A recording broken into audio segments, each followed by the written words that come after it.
going with the topic here, like the career growth. Yeah. Unfortunately, I'm not here to speak more about this topic because I'm not a subject matter expert. The unlucky role I have, in parenthesis, is being the president of the community. For those that don't know, because I'm seeing a lot of new faces here this morning, there's a community we have here called the Nigerian Community Association in Queensland. And the emphasis and the power derived from that community is that it's Nigeria. Yeah. Yeah. And I've met people in my little space where they say they don't want to have anything to do with Nigeria because they're on this side of the world. And they have all absolute right and privilege to see it that way. One thing we can all acknowledge is like Nigeria is not functioning the way we want it to be. And if we want to change it, who's going to be doing that for us? Them or ourselves? How much of heavy lifting? How much of heavy lifting are we done or we are ready to do? If we are not ready to do our own bit, then that country is not going to change. And when we all left the shores of Nigeria coming here, we left it because that place was not working. And we are coming here with the hope of getting something more functional.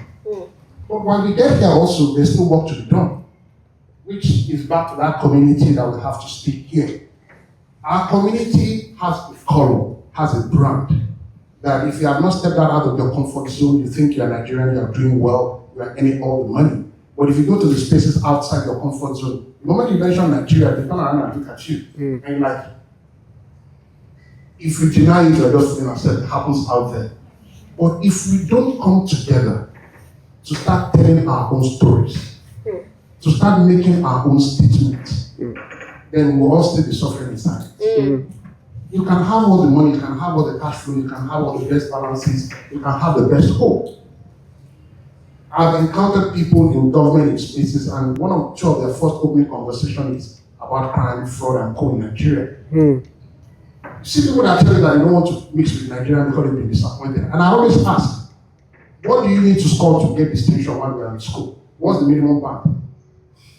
How many percent? 70. 70. Now I turn it around, which means you are allowed to miss 30. Yeah. And still give distinction student. So why do you want to sacrifice the whole 70 because of the 30 you missed? If you meet 10 Nigerians, 3 of them are going to disappoint you. 3 of them are going to do what you don't like. What about the other 7? Why do you not me and you join the other 7 and start telling our own stories? Your connection, your network is actually a currency that we all need to make absolute good use of. Australia here is not different to what happens in Nigeria. Anybody here I can tell you, 90-80% of the job I've gotten is not because I wrote a beautiful resume or did a wonderful application. It's people you know, people on your LinkedIn, people within your network. Optimize it. You look at a fellow Nigerian and say he's going to disappoint you, he's doing something wrong. What about the other good ones? If we don't go out into that space and tell our own stories, if we don't tell, they will tell you there's no racism here. It's a freaking black and white lie, or whichever color. But we need to tell our own stories. How many professionals? I'm looking at all these beautiful faces here. Yeah. We are all professionals here. Looking for bigger careers. The news will not capture the stories. Let one of us go south and do something wrong. It will be on the national news. Why can't we tell our own stories about those of us that are making landmark achievements?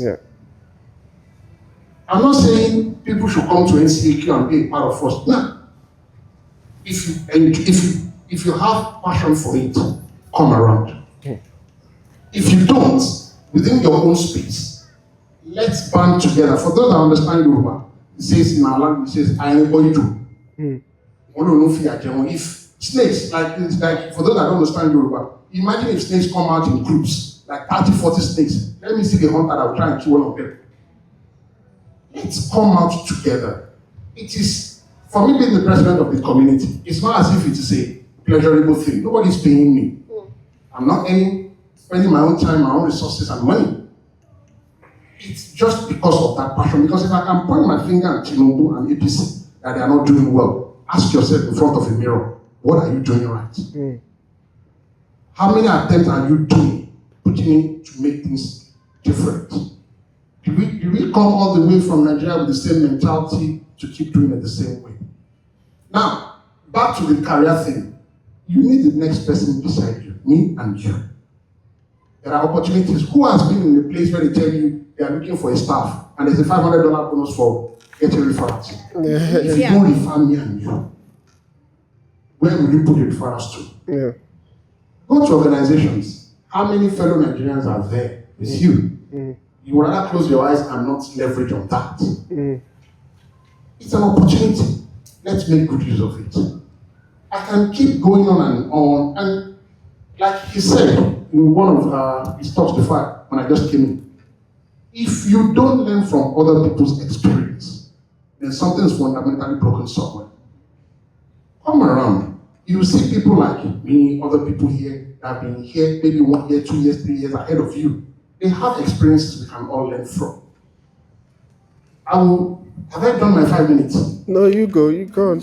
I will tell you something. I'm not saying it from the angle of privilege or with a chip on my shoulder. I'm saying this with the utmost humility. I came into this country, I told someone here this story yesterday. 2 years down the line, I don't have a clue of the process, how people get into mortgage market. It's a bit different to me. I don't have a clue. I've been here for like about 2 years.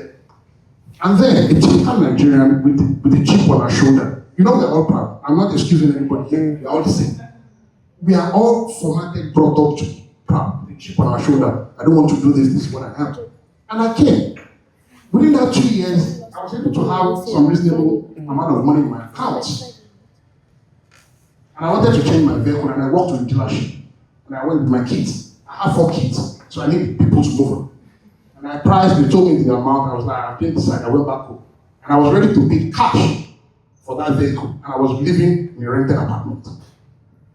I got home and I called a friend, a community member.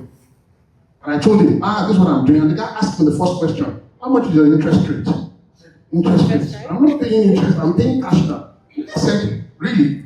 But if I have that amount of money you mentioned, I'll buy 2 houses. And I told him he must be stupid. Like, I'm just coming from Nigeria, I can't have to buy houses. And the guy dropped the call, called a broker. Within 5 minutes, the broker called and put me on question. Are you working? Yes, full time. Yes. Is your wife working? Yes, full time. Yes. When can I see you? And he put an appointment within 2 days, came to my house, sat on my dining table, and was punching away the figures. Or what I will tell you at the end of the story, so that I will always tell you, I've never bought that car to date. I never bought that car till date. But if I have not met that gentleman within the community, if he had not given me that expose, I must have sold that car by now. In fact, the next one I will buy after that, I must have sold it. There is power in community. For those of you not coming around, I'm imploring you, if you're doing anything within the community, you are all on the WhatsApp group, you're all on a mailing list, always find time to come around. And I promise you 2 things. You'll be disappointed.